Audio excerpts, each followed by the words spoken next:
Are you ready to revolutionize the way you think about your income as a physician or a dentist? You might feel safe relying on your medical or dental practice income alone, but what if there was a way to make your financial future even brighter?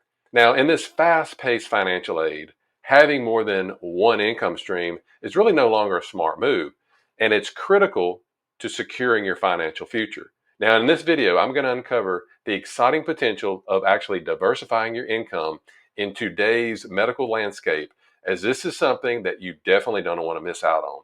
And if you're new here, I'm Dr. Jeff Anzalone, a periodontist on a mission to get you out of the rat race with passive income. Do me a favor, download this guide below this video. Do not take this as financial advice. I'm simply spreading my love, spreading the education to you. So let's start off by talking about actually the changing financial landscape. So for many years, being a physician, being a dentist, it was considered one of the most financially secure professions. I know growing up, my family, friends were doing it, family were telling me to do it. Hey, go to school, go to college, get this specialized degree, and man, you're set. Okay. But guess what? That picture is changing. And the healthcare industry is more unpredictable than ever you've got these financial downturns, right? Changes in insurance reimbursements, and of course, unexpected events like the pandemic. Now, think about all the shifts that we've witnessed in recent years. So you have insurance companies that are often on a whim, they just completely change their reimbursement models. Okay. What does this do to your income? Directly impacts your income, right?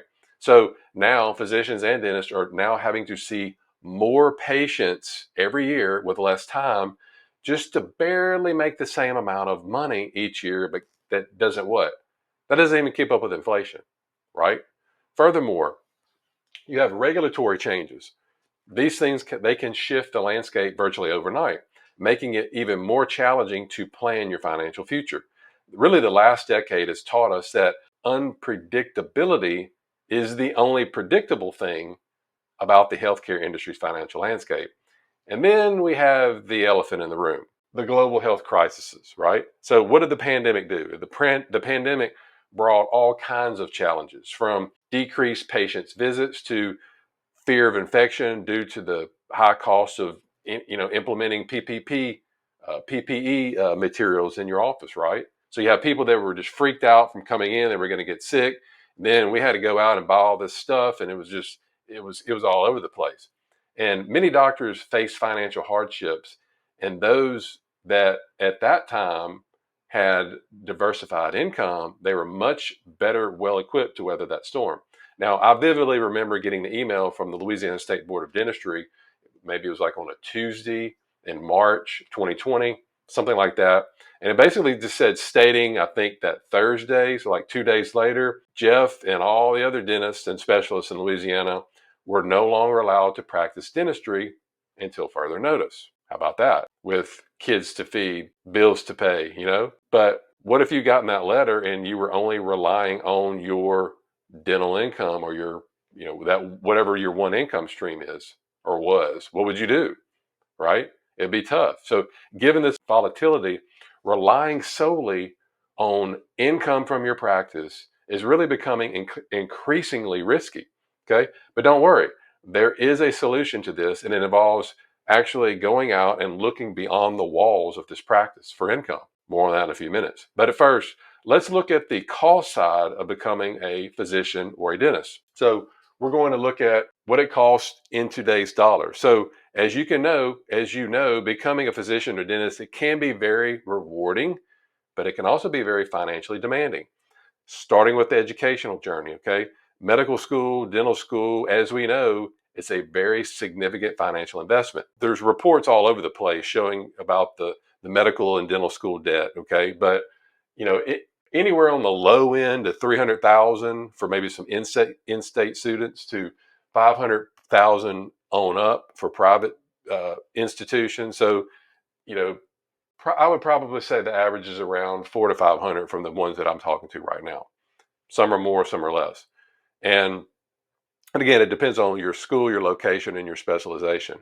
Now, let's look at the income side of the equation, okay? So as of now, typically the median salary of a primary care physician is about $240,000 a year, while specialists can earn a median salary of about $555,000 annually. Again, Depending on where you are, where you practice, this can be skewed one way or the other.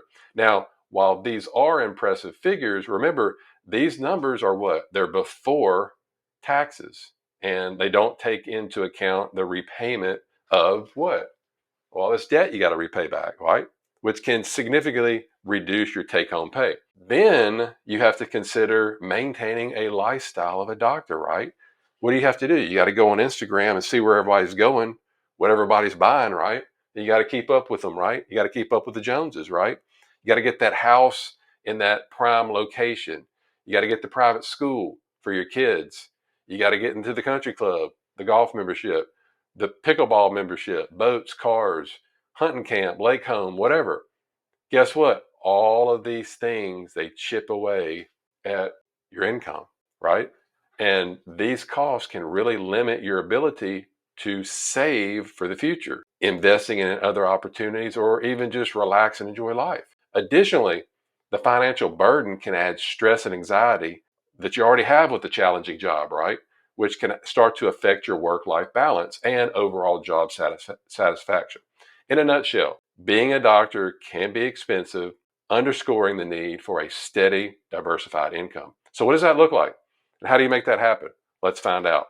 So, let's talk about the benefits of diversification. Diversifying your income as a doctor is kind of like diversifying your investment portfolio. In the same way, you wouldn't put all of your eggs in one basket, right?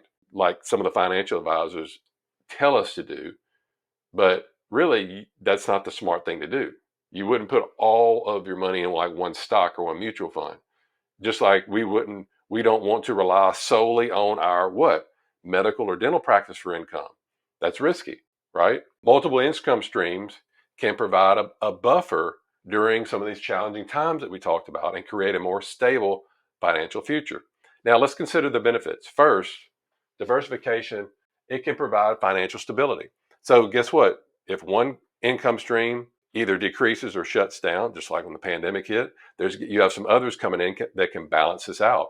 Again, this was very, very evident for me during the pandemic and for other doctors where, they didn't have the diversified income. Some of them did, some of them didn't. The ones that didn't had they had to navigate through some very difficult financial challenges. Second, diversifying your income can really increase your road to financial freedom. With more income streams, you have the potential to what? You can pay down your debt faster. You can increase your savings, and you're going to have more disposable income to enjoy life. And last but not least, having multiple income streams can offer opportunities for personal growth and fulfillment outside of your traditional practice. Again, this can lead to improved work-life balance and job satisfaction. So let's talk about some examples of some of these diversified income streams. So one popular strategy among the doctor community is investing in real estate. Now, this can provide a steady stream of income through rental payments, and what does real estate typically do? It typically goes up. It appreciates over time, which is going to add to your wealth. And you can invest in residential, commercial, short-term rentals, RV parks, mobile home parks, whatever, depending on whatever your interests are and whatever your resources are. So, for example, you might consider buying a rental property, maybe like in a tourist location, providing, let's say you like to go to the beach, you like the 30A area, Destin. You could buy a vacation home there. You could still enjoy it, but it's also a source of income when you're not using it. There's all types of loopholes and everything like that out there. So make sure you get an accountant that understands all that. Now, if you're like me and you don't want to fool with tenants, you don't want to be a landlord, there's also the real estate syndications, right? And this is an effective way for multiple investors. So you have the limited partners, which is the passive investors. All they do is provide the capital. They combine their money with the general partners. Those are the sponsor. They run the property. So together they form an LLC and they go out and they buy property. Typically bigger properties.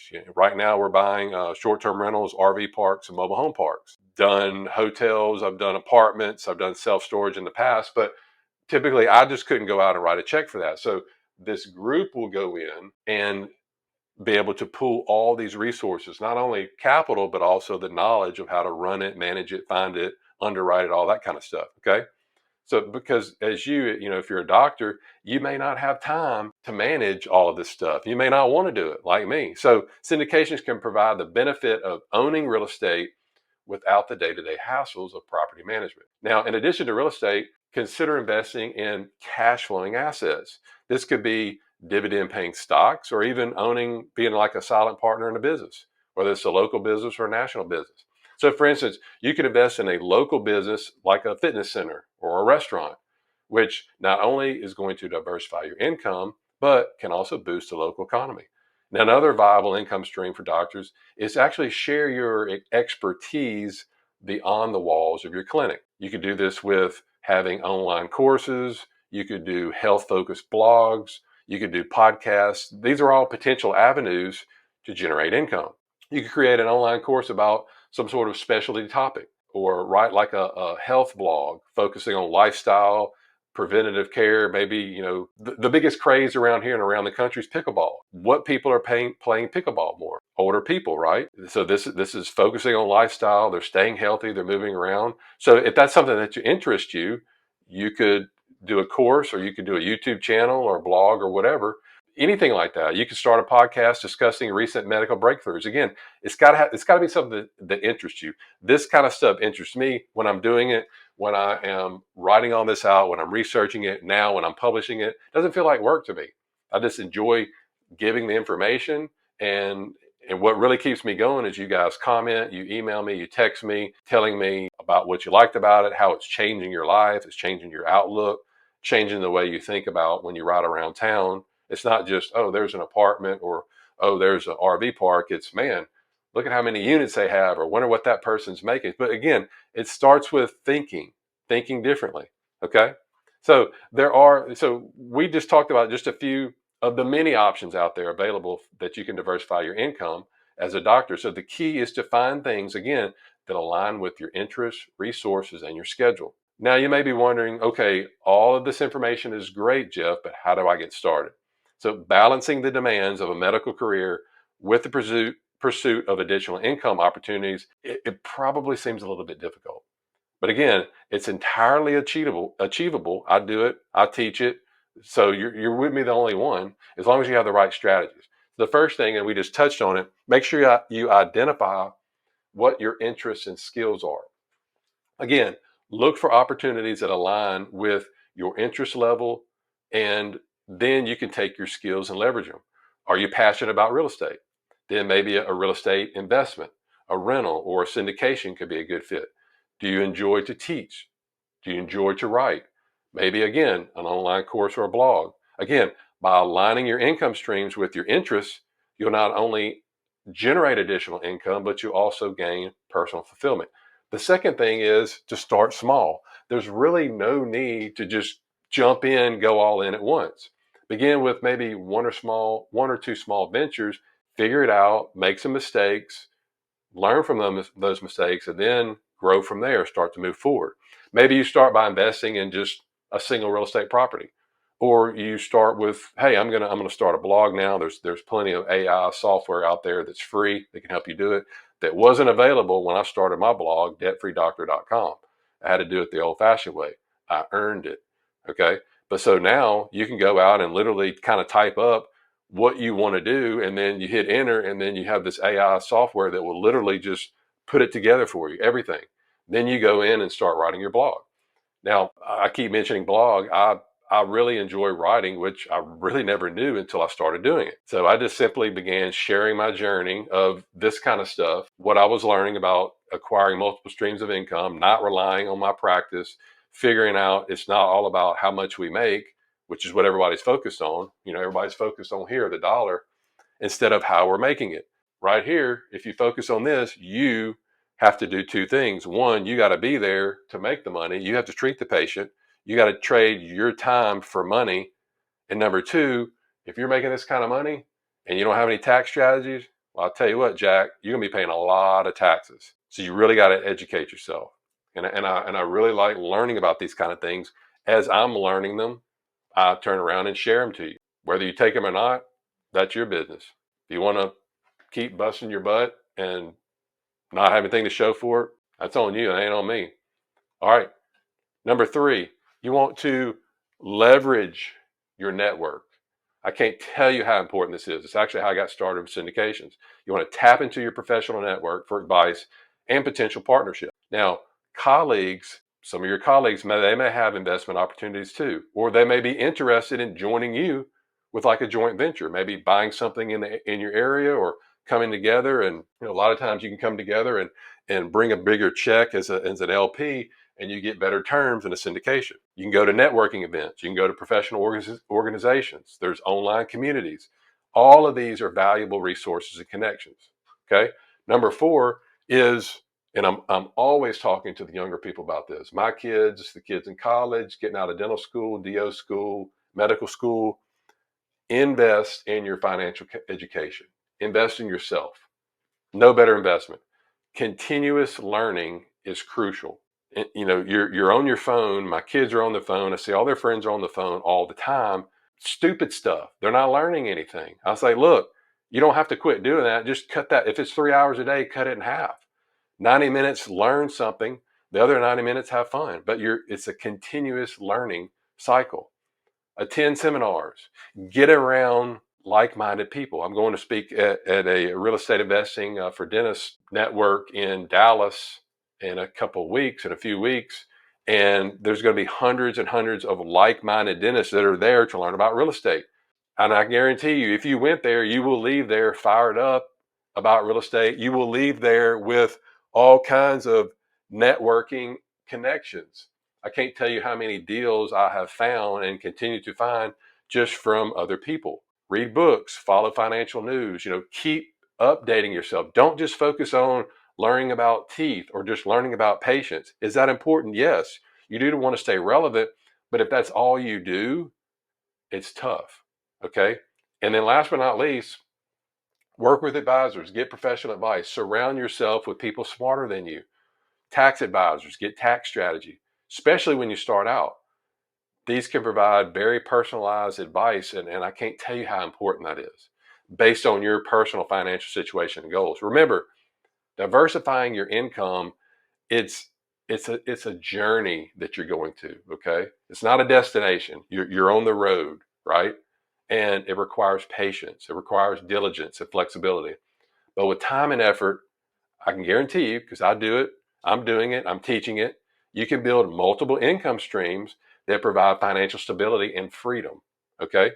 Now, the last 6 weeks, I believe I've gotten 3 distribution checks from real estate syndications.